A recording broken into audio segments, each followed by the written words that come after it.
6টা দোয়া এবং জিকির আছে, যেই দোয়া জিকিরগুলো কোরআন হাদিসে বর্ণিত সকল দোয়া জিকিরের খোলাসা, সারমর্ম এবং নির্যাস। এই 6টাকে যদি কোনো মুসলমান নিয়মিত আঁকড়ে ধরে, তাহলে কোরআন এবং হাদিসের যত দোয়া এবং জিকির আছে কেমন যেন তার নির্যাসটা নিয়মিত সে আমল করলো। বলবো সেগুলা? এই 6টা দোয়া এবং জিকিরের মধ্যে সর্বপ্রথম হলো নবী করিম সাল্লাল্লাহু আলাইহি সাল্লামের প্রতি দুরূদ প্রেরণ করা। নবীজি সাল্লাল্লাহু আলাইহি সাল্লামের প্রতি দুরূদ প্রেরণ করার আমল এরকম আমল, আপনি যদি সারা দিনে শুধুমাত্র নবীজির প্রতি দুরূদ প্রেরণ করার আমলটাই জিকির হিসাবে সবচেয়ে বেশি করেন, দোয়া হিসাবে যদি এটাই আপনি সারাদিন করতে থাকেন, তো আপনার জন্য যথেষ্ট হবে। আল্লাহর কাছে আর কিছু না চাইলেও চলবে, আর কিছু না চাইলেও চলবে। দুরূদ মানে হলো নবীজির জন্য দোয়া করা। ভাই, আল্লাহ তার হাবিবকে রহম করবেন, আপনার আমার দোয়ার দিকে আল্লাহর তাকানোর কোনো ঠেকা আছে? নবীজি কি আমাদের দোয়ার কোনো মুখাপেক্ষী? কিন্তু আমরা তার জন্য দোয়া করলে ওই চান্সে আল্লাহ তাআলা আমাদের প্রতি অনুগ্রহ করবেন। একবার না, আপনি নবীজির প্রতি একবার রহমতের দোয়া করবেন, একবার দুরূদ পাঠ করবেন। মান সাল্লা আলাইয়া মাররাতান সাল্লাল্লাহু আলাইহি আশারা, নবীজি সাল্লাল্লাহু আলাইহি সাল্লাম বলেছেন, একবার আমার জন্য তোমরা দোয়া করলে, আমার প্রতি দুরূদ পাঠ করলে, আল্লাহ তাআলা তোমাদের জীবনে 10 বার 10 জায়গায় 10 টাইমস তোমাদের উপরে আল্লাহ তাআলা অনুগ্রহ করবেন।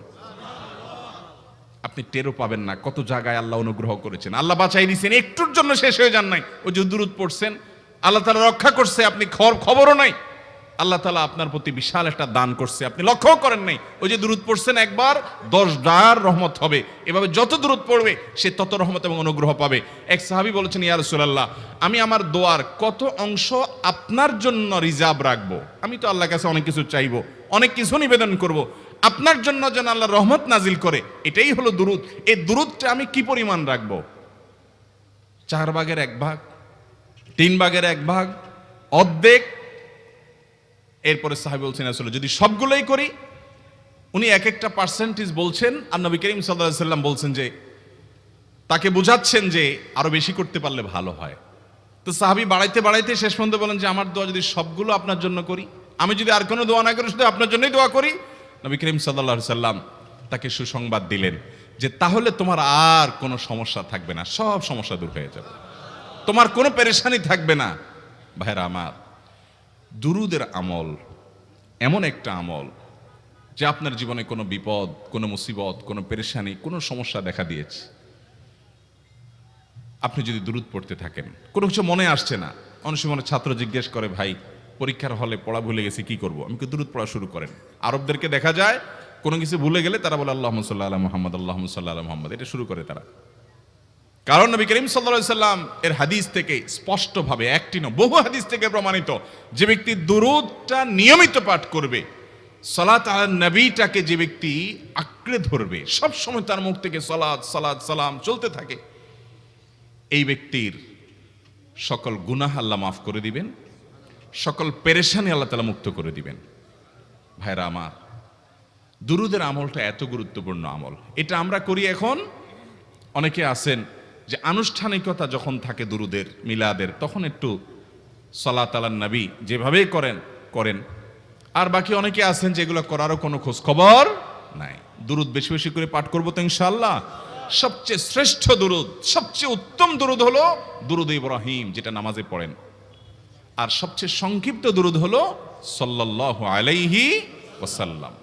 এছাড়া নবীজির প্রতি দোয়ামূলক যে কোনো দুরূদই আল্লাহর কাছে গ্রহণযোগ্য হতে পারে, যদি দুরূদের অর্থের মধ্যে, কথামালার মধ্যে খারাপ কিছু না থাকে। দুরূদের নামে অনেকগুলো দুরূদ প্রচলিত আছে বিভিন্ন বই পুস্তকে, অমুক দুরূদ পড়লে অমুক এত নেকি হয়, বা অমুক দুরূদ পড়লে এতবার পড়লে ওই বিপদ দূর হয়। এগুলো কোনো হাদিস নির্দেশিত না, এগুলো হয়তো কারো তাজরিবা, অভিজ্ঞতা নির্ভর। কিন্তু হাদিস নির্দেশিত দুরূদ হলো দুরূদ ইব্রাহিম, আর সবচেয়ে সংক্ষিপ্ত দুরূদ হলো সাল্লাল্লাহু আলাইহি সাল্লাম। অর্থের ভিতরে যদি খারাপ কিছু, শিরকের কিছু না থাকে, নবীকে আবার আল্লাহর পর্যায়ে পৌঁছানোর মতো গুমরাহি যদি না থাকে দুরূদের অর্থের মধ্যে, তাহলে যে কোনো দুরূদই আপনি আল্লাহর কাছে পেশ করতে পারেন। তাহলে 6টা দোয়া হলো কোরআন হাদিসের শত শত সহস্র দোয়ার নির্যাস এবং খোলাসা। তার 1 নম্বর হলো দুরূদের আমল।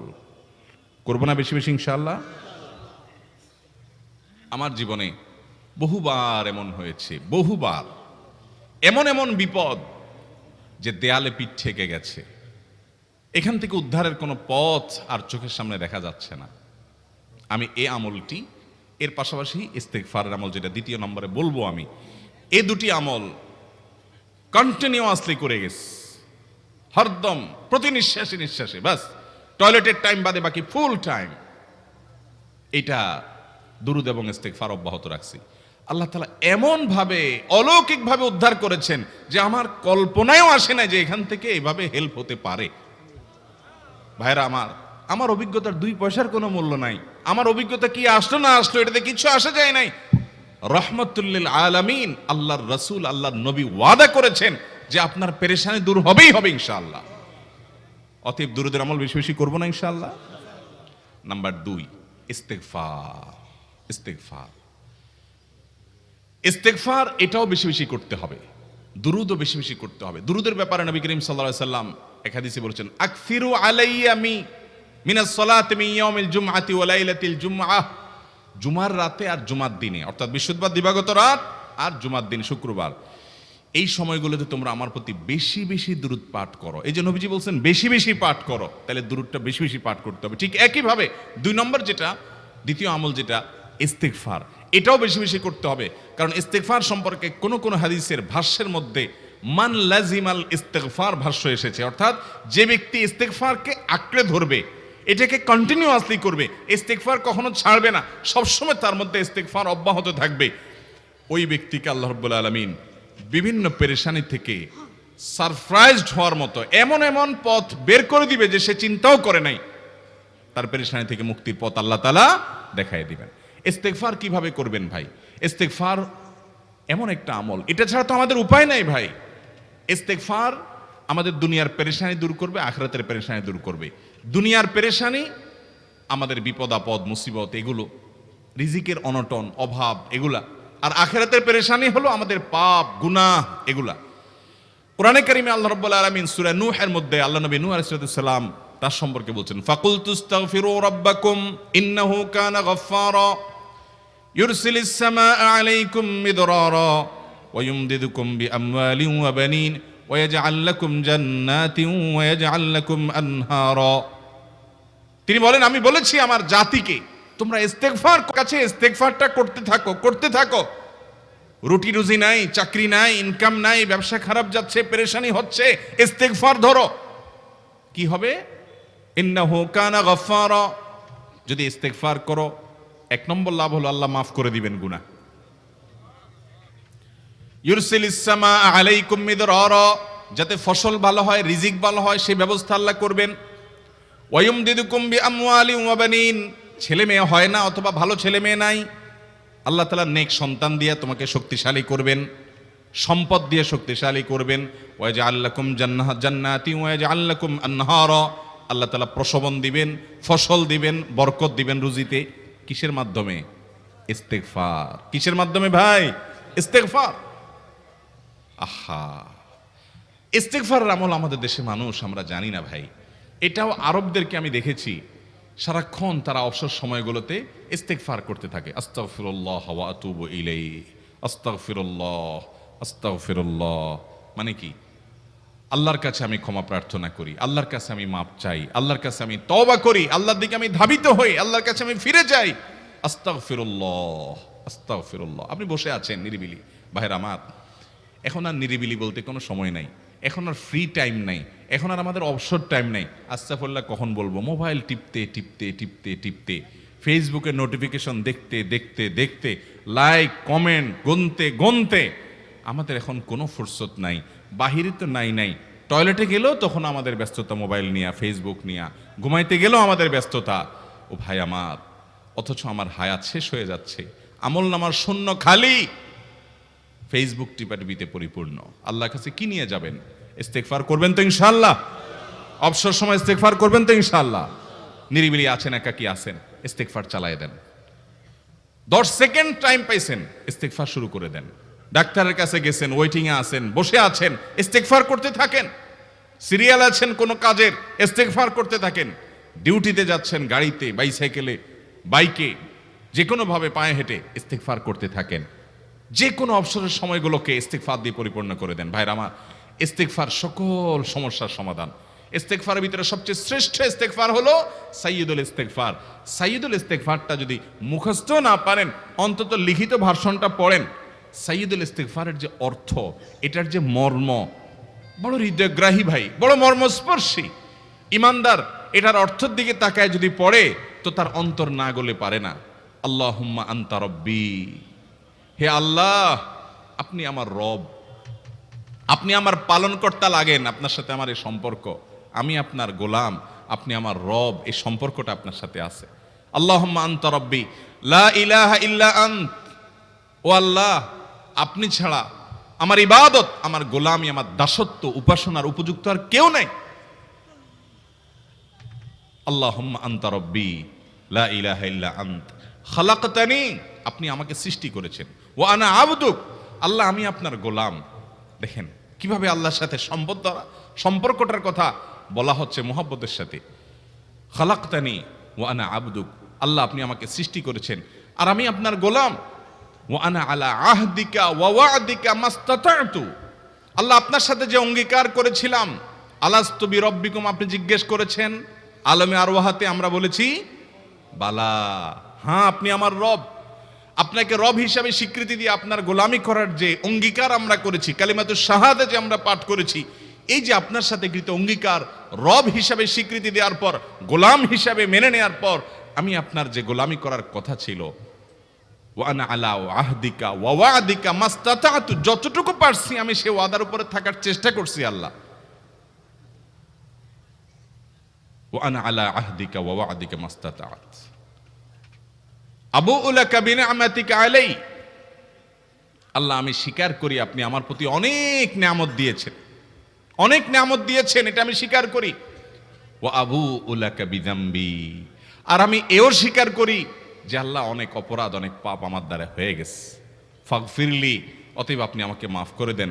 ফাইন্নাহু লা ইয়াগফিরুয যুনুবা ইল্লা আনতা, কারণ আপনি ছাড়া আর কেউ গুনাহ ক্ষমা করতে পারবে। ভাইরা আমার, অর্থের দিকে লক্ষ্য করে করে, মর্মটা বুঝে বুঝে একটু সাইয়্যিদুল ইস্তিগফার পড়েন। লেখা দেখে দেখে পড়েন, ইউটিউব থেকে দেখে দেখে পড়েন, কিন্তু পড়েন। আল্লাহুম্মা আনতা রাব্বি লা ইলাহা ইল্লা আন্ত খালাকতানি ওয়া আনা আবদুকা ওয়া আনা আলা আহদিকা ওয়া ওয়া'দিকা মাস্তাতা'তু আউযু বিকা মিন শাররি আবুউ লাকা বিনি'মাতিকা আলাইয়া ওয়া আবুউ লাকা বিযামবি ফাগফিরলি ফাইন্নাহু লা ইয়াগফিরুয যুনুবা ইল্লা আনতা। এটা হলো বড় ইস্তিগফার। এত বড় ইস্তিগফার পড়তে পারেন না, কোনো পেরেশানি নাই, কোনো অসুবিধা নাই। সবচেয়ে ছোট ইস্তিগফার হলো আস্তাগফিরুল্লাহ আস্তাগফিরুল্লাহ আস্তাগফিরুল্লাহ। আল্লাহ আপনার কাছে ক্ষমা চাই, কত ভুল হয়ে যায়, কত অন্যায় হয়ে যায়। ভাইরা আমার, এটা হলো রিমুভার। ভুল করে কিছু লিখছেন, রিমুভ করে ফেলছেন, শেষ হয়ে গেছে। আপনি ঘন ঘন ইস্তিগফার পড়তে থাকেন, অগণিত ভুল হয়, অগণিত ত্রুটি হয়, বারবার ইস্তিগফার এগুলোকে সবগুলোকে শেষ করে দেয়। ভাইরা আমার, নিরাপত্তা এনে দেয়। আল্লাহ কোরআনে কারিমে বলেছেন যে আপনার রব আপনার কওমের প্রতি আযাব নাজিল করবেন না যদি আপনি থাকেন, আর যদি তারা ইস্তিগফারে রত রাখে তাহলে গণ আযাব আল্লাহর পক্ষ থেকে আসবে। অতএব ভাইরা আমার, ইস্তিগফার বেশি বেশি করতে হবে। 6টা আমল, 6টা জিকির, দোয়া হলো শত শত হাজার দোয়া এবং জিকিরের সান্নিধ্যাসের। দ্বিতীয়টা হলো ইস্তিগফার। চেষ্টা করবো না ইনশাআল্লাহ ইস্তিগফার করার, চলতে ফিরতে আস্তাগফিরুল্লাহ ওয়া আতুবু ইলাইহি, অথবা শুধু আস্তাগফিরুল্লাহ। আরেকটা ইস্তিগফার হাদিসে বর্ণিত, আস্তাগফিরুল্লাহাল্লাযী লা ইলাহা ইল্লা হুয়াল হাইয়ুল কাইয়্যুম ওয়া আতুবু ইলাইহি ওয়া লা হাওলা ওয়া লা কুওয়াতা ইল্লা বিল্লাহ। এটাও ইস্তিগফার। তাহলে একটা বড় ইস্তিগফার, একটা মিডিয়াম, একটা ছোট, যার যেটা সুবিধা হয় এটা পড়েন। বড়টা হলো সাইয়্যিদুল ইস্তিগফার, সবচেয়ে শ্রেষ্ঠ ইস্তিগফার যেটা হাদিসে বর্ণিত হয়েছে। সাইয়্যিদুল ইস্তিগফার নবীজি সকাল সন্ধ্যা পাঠ করতেন, বিভিন্ন সময় পাঠ করতেন, রাতে পাঠ করার কথা বলতেন।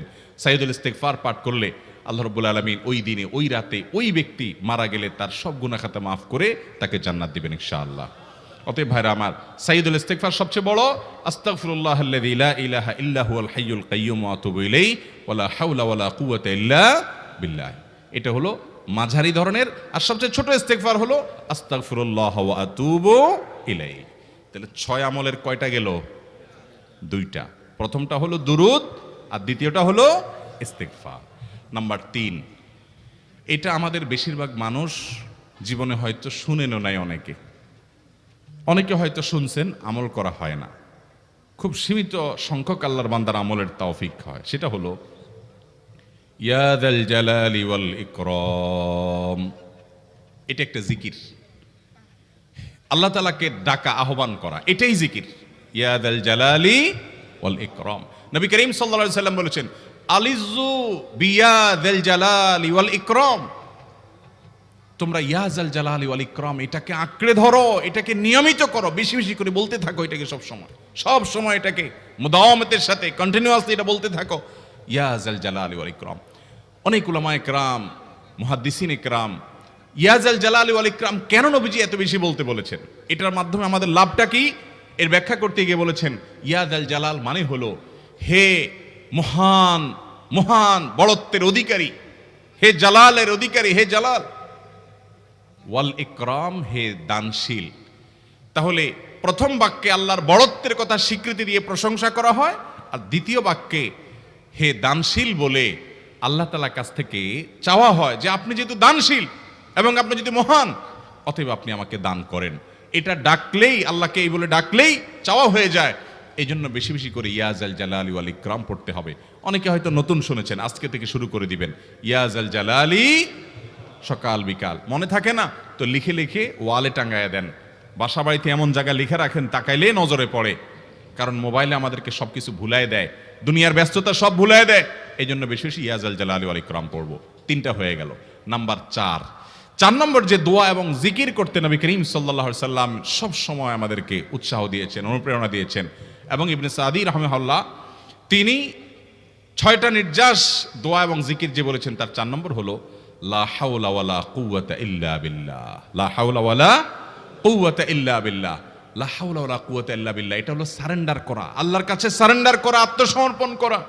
মানে আল্লাহ ছাড়া কোনো ভালো কাজ করার ক্ষমতা কারণ নাই, করার তৌফিক দেওয়ার ক্ষমতা কারণ নাই, আর পাপ থেকে বাঁচানোরও ক্ষমতা কারণ নাই। এই জন্য আমি কেমন যেন আল্লাহর কাছে সারেন্ডার করছেন, লা হাওলা ওয়ালা কুওয়াতা ইল্লা বিল্লাহ। কোনো অবস্থা, কোনো সামর্থ্য এগুলো কারোর কাছে নাই, শুধুমাত্র কার কাছে আছে? আল্লাহর কাছে আছে। এই অর্থ বুঝে আপনি লা হাওলা ওয়ালা কুওয়াতা ইল্লা বিল্লাহ বেশি বেশি পাঠ করবেন। নবী করিম সাল্লাল্লাহু আলাইহি সাল্লাম বলেছেন, তোমাদেরকে কি আমি জান্নাতের একটা ভান্ডারের খবর দিব, যেটা জান্নাতের ভান্ডার, সওয়াব টওয়াব না, সাধারণ অল্প স্বল্প সওয়াব না, পুরো জান্নাতের ভান্ডারের সন্ধান দিয়ে দিব। সাহাবা ইকরাম তো চাইতেনই সেটা। নবীজি সাল্লাল্লাহু আলাইহি সাল্লাম তখন বলেছেন যে লা হাওলা ওয়ালা কুওয়াতা ইল্লা বিল্লাহ এটা হলো কানজুম মিন কুনুজিল জান্নাহ, জান্নাতের ভান্ডার সমূহের মধ্যে থেকে একটা বড় ভান্ডার হলো লা হাওলা ওয়ালা কুওয়াতা ইল্লা বিল্লাহ। অতএব এই আমলটাও বেশি বেশি করবেন। 4 নম্বর আমল হয়ে গেল। দুরুদের আমল 1, ইস্তিগফারের আমল 2, ইয়া যাল জালালি ওয়াল ইকরাম 3, লা হাওলা ওয়ালা কুওয়াতা ইল্লা বিল্লাহ। কয়টা হলো? 4। 5 নম্বর আমল হলো দোয়া ইউনুস। দোয়া ইউনুস জানা আছে তো? লা ইলাহা ইল্লা আনতা সুবহানাকা ইন্নী কুনতু মিনাজ জালিমিন। ভাইরা আমার, অর্থের দিকে তাকায়া মাঝে মধ্যে মোবাইল টোবাইল সব ফালায় রেখে একটু আল্লাহর সাথে কথা বলবেন, আল্লাহর সাথে একটু কানেক্টেড হওয়ার চেষ্টা করবেন, আল্লাহর সাথে একটু সংযুক্ত হওয়ার চেষ্টা করবেন।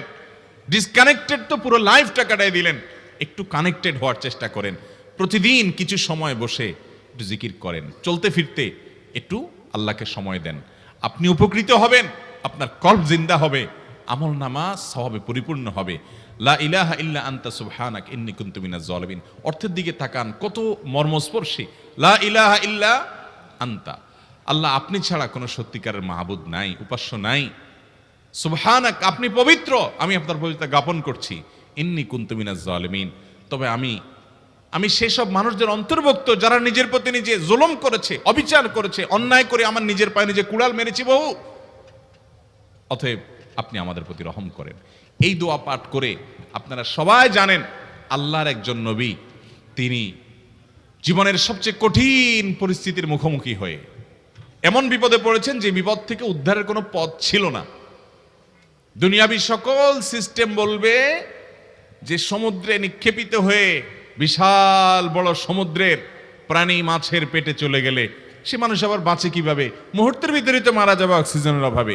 এটাই দুনিয়ার সিস্টেম বলে। আল্লাহ তাআলা অলৌকিকভাবে লৌকিক সিস্টেমের ঊর্ধ্বে রেখে আল্লাহ তাআলা তাকে এই বাক্য পাঠ করার কারণে এর মাধ্যমে আল্লাহ তাকে মুক্তি দান করেছেন। এবং আল্লাহ তাআলা এই ঘটনা কোরআনে উল্লেখ করার পর একটা সুসংবাদ বলছেন আমাদের সবার জন্য, বিরাট বড় আনন্দের সংবাদ। আল্লাহ বলেছেন, ওয়াকাযালিকা নুনজিল মুমিনিন।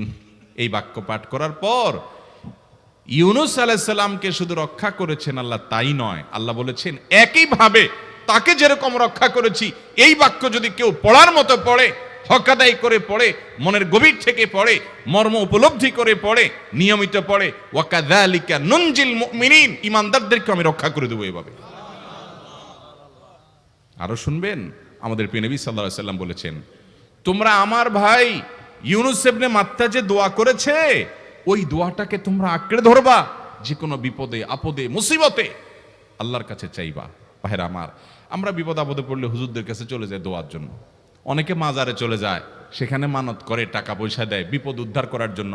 কপাল পোড়া জানে না ও কার গোলাম, ও আরশে আজিমের মালিকের গোলাম, তার সাথে ডাইরেক্ট কানেক্টেড হওয়ার সুযোগ আছে, শুধু ইউজ করলেই হয়, সুইচ দিলেই হয়। কপাল পোড়া জানে না, ডানে বামে গিয়ে নিজের আমল বরবাদ করে, ঈমান বরবাদ করে, তাওহীদ নষ্ট করে। ভাইরা আমার, তাহলে যে কোনো সমস্যা ফিল করি অথবা স্বাভাবিক অবস্থাতে দোয়া ইউনূস পাঠ করব, লা ইলাহা ইল্লা আনতা সুবহানাকা ইন্নী কুনতু মিনাজ জালিমিন। ভাইরা আমার, দুনিয়ার মানুষের কাছে আপনি অপরাধী এটা বললে খারাপ লাগে। আপনি একটা অফিসে চাকরি করেন, দুর্নীতি করে চুরি করে ধরা পড়ছেন, বসের কাছে যে মাপ চাইছেন, স্যার ভুল হয়ে গেছে, আর কখনো করব না, লোভে পড়ে করে ফেলছি, বিপদে পড়ছিলাম, টাকা টানছিল স্যার, আর কোনোদিন করব না, মাফ করে দেন স্যার, চাকরিটা রাখেন স্যার। আপনি মাপ চাইলেন, লজ্জিত হলেন, চোখের পানি ফেললেন, পাও ধরে মাপ চাইলেন, ছোট হলেন। এই ছোট হওয়ার পরে আপনার চাকরি যদি টিকেও যায়, বস যদি আপনাকে মাফ করেও দেন, তারপরেও কি আপনার কাছে ভালো লাগবে? না এত বড় একটা অঘটন ঘটলো, ছোট হলেন, সবার সামনে লজ্জিত হলেন, অনুতপ্ত হলেন, ধরা পড়লেন, মাপ চাইতে হলো, এই জন্য আপনার খারাপ লাগবে না? কিরকম খারাপ লাগবে? এত খারাপ লাগে অনেকে সহ্য করতে পারে না, গুনাহের দিকে চলে যায়, আত্মহত্যা পর্যন্ত করে ফেলে, এই বেইজ্জতি সহ্য করতে পারে না। ঠিক না ভাই? ঠিক। মানুষের কাছে মাপ চাইলে, মানুষের কাছে ছোট হলে মানুষের কষ্ট হয়। অদ্ভুত। আরশে আজিমের মালিকের কাছে সেজদায় পড়ে চোখের পানি ফেলে যদি স্বীকার করেন, ও মালিক, নামাজ পড়ি নাই, বড় জুলুম করেছি, কাবিরা গুনাহ করেছি, ও মালিক, হারাম জিনিস দেখে ফেলেছি, খারাপ জিনিস শুনে ফেলেছি, পাপ করেছি, অপরাধ করেছি মালিক, জাহান্নামের যে বিবরণ হাদিসে আসছে, এটা সহ্য করার ক্ষমতা আমার নাই, আপনি আমাকে মাফ করে দেন। এইভাবে যদি আল্লাহর কাছে একটু চোখের পানি ফেলে দোয়া করেন, একটু দোয়া করে দেখেন, আল্লাহর শপথ করে বলছি, আপনার জীবনে সবচেয়ে আনন্দের মুহূর্ত হবে তখন যেদিন এরকম দোয়া করতে পেরেছেন, চোখের পানি ফেলতে পেরেছেন।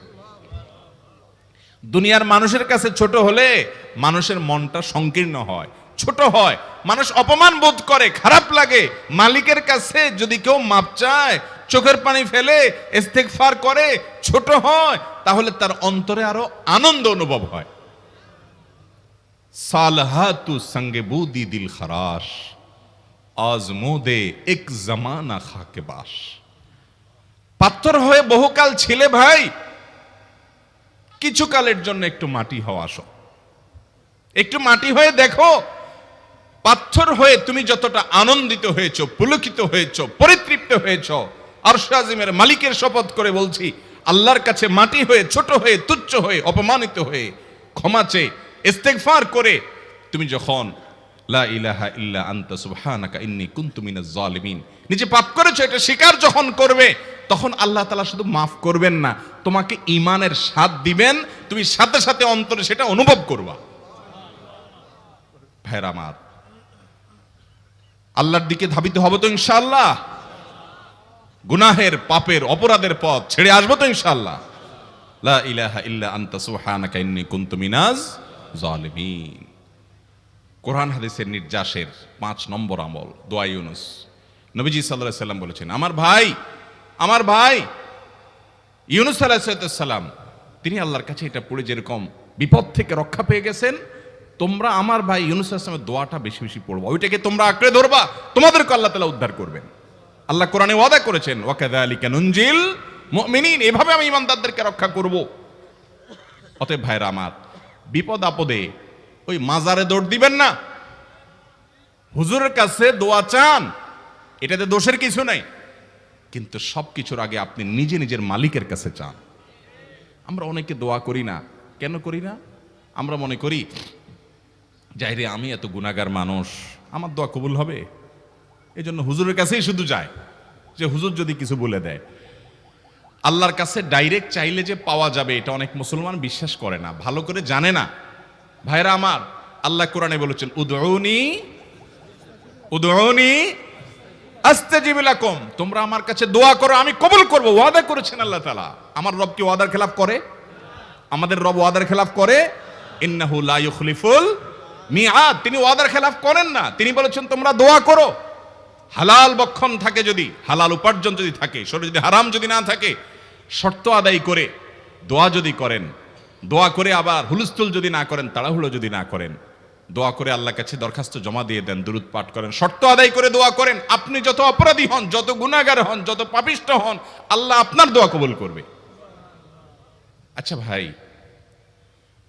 আমরা যত খারাপ হই, আপনি নামাজ পড়েন না, আপনি ফিল্ম দেখেন, আপনি হারাম জিনিস দেখেন, আপনি অনেক খারাপ কাজ করেন, গালিগালাজ করেন, মানুষের হক মারেন, যত খারাপ আপনি হন, আপনি ইবলিসের চেয়ে বেশি খারাপ হতে পারবেন?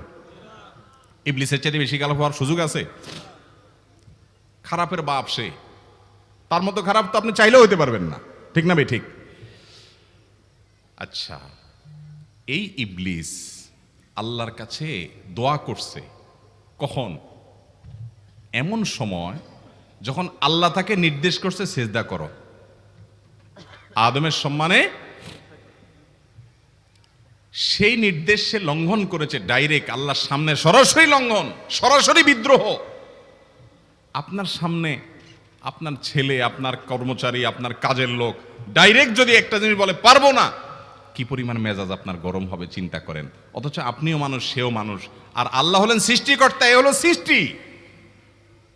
সে যুক্তি দেখায়, খালাক্তানি মিন নার ওয়া খালাক্তাহু মিন তিন, আমারে আগুন থেকে তৈরি করছেন, তারে মাটি থেকে তৈরি করছেন, আমি কেন তারে সিজদা করব? তর্ক যুক্তি হাজির করে আল্লাহর নির্দেশকে আল্লাহর সামনে লঙ্ঘন করেছে। কত ডেঞ্জারাস সিচুয়েশন বুঝেন, কি পরিমাণ রাগ আল্লাহ রাব্বুল আলামিনের হওয়ার কথা। তার তো গুণবাচক নাম শুধু রহমান রহিম না, তার গুণবাচক নাম আছে কি? কাহার, জব্বার। তো আল্লাহ রাব্বুল আলামিনের এই গুণবাচক নামও তো আছে।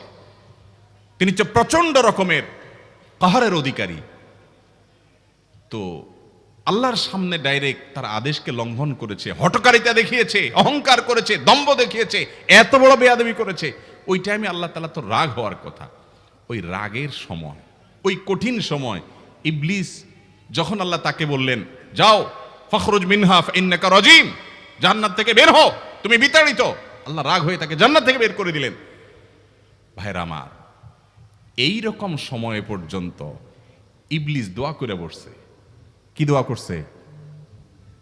রব্বি আনজিরনি ইলা ইয়াউমি ইউবআসুন, আল্লাহ আমাকে সুযোগ দেন, কিয়ামত পর্যন্ত হায়াতটা দেন আমারে, দোয়া করে বসছে। কিন্তু আল্লাহ তাআলা কি করছেন? আল্লাহ বলছেন, তো বড় সাহস তোর বেটা, মাত্র সিজদা করতে বলছেন করলি না, কমবখত, আবার দোয়া করস? আল্লাহ সেটা বলেন নাই। আল্লাহ কি করছেন?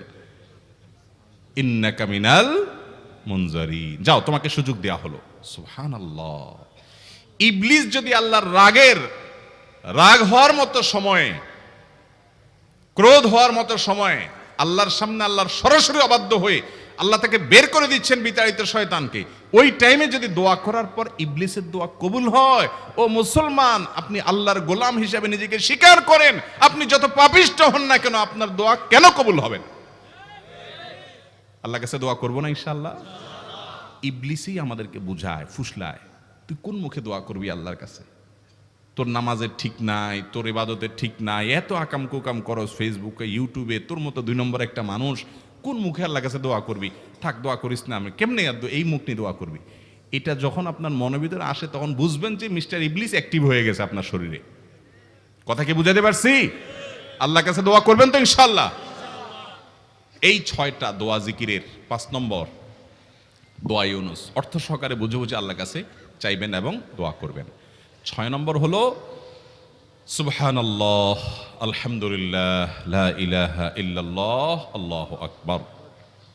এই বাক্যগুলো দেখবেন ঘুরে ফিরে নবী করিম সাল্লাল্লাহু আলাইহি ওয়াসাল্লাম সারাদিন পড়তেন।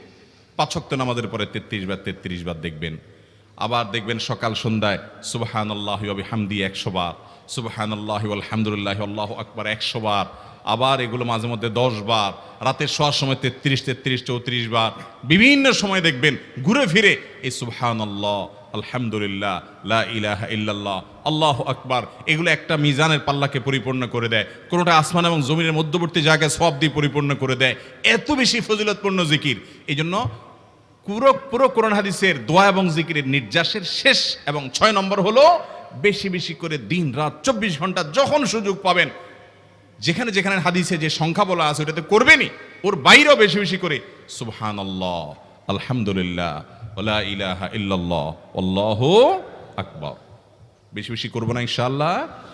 আবারও বলছি, পুরো কোরআন হাদিসের দোয়া এবং জিকিরের নির্যাস 6টির একটি হলো, এটি ইবনে সাঈদী রাহিমাহুল্লাহর গবেষণা, তার গবেষণার আলোকে তিনি এটা পেশ করেছেন। এটি আবার কোন হাদিস থেকে নির্যাস বের করে দেওয়া হয়েছে সে নয়, এটা একজন মুফাসসিরের গবেষণা। তিনি বলেছেন কোরআন হাদিসে যত দোয়া বলা হয়েছে সবগুলার মর্ম কথা এর মধ্যে চলে আসে। তাছাড়া নবী সাল্লাল্লাহু আলাইহি সাল্লাম এবং কোরআনে এইগুলাকে বেশি বেশি করতে বলেছেন। আলিজ্জু, আকফিরু, মান লাজিমা, এই শব্দগুলো ব্যবহার করা হয়েছে। এই জন্য এগুলো বেশি বেশি করে করতে হবে। এই যে শেষেরটা নবী সাল্লাল্লাহু আলাইহি ওয়াসাল্লাম সবসময় বিভিন্ন জায়গায় করতেন। আবারও বলছি, নাম্বার 1 দুরুদ, নাম্বার 2 ইস্তিগফার, নাম্বার 3 ইয়া যাল জালালি ওয়াল ইকরাম, নাম্বার 4 লা হাওলা ওয়ালা কুওয়াতা ইল্লা বিল্লাহ, জান্নাতের ভান্ডার এটা, নাম্বার 5 লা ইলাহা ইল্লা আনতা সুবহানাকা ইন্নী কুনতু মিনাজ জালিমিন, বিপদ না আসলেও স্বাভাবিক অবস্থায় পড়বেন। নাম্বার 6 সুবহানাল্লাহি ওয়াল হামদুলিল্লাহি ওয়া লা ইলাহা ইল্লাল্লাহু আল্লাহু আকবার। নিয়মিত করব তো ইনশাআল্লাহ। আল্লাহ আমাকে আপনাকে আমাদের সবাইকে আমল করার তৌফিক দান করুন, সব সময় জিকিরের মধ্যে থাকার তৌফিক দান করুন। জাযাকুমুল্লাহু খায়রা ওয়া আখিরু দাওয়ানা আলহামদুলিল্লাহি রাব্বিল আলামিন।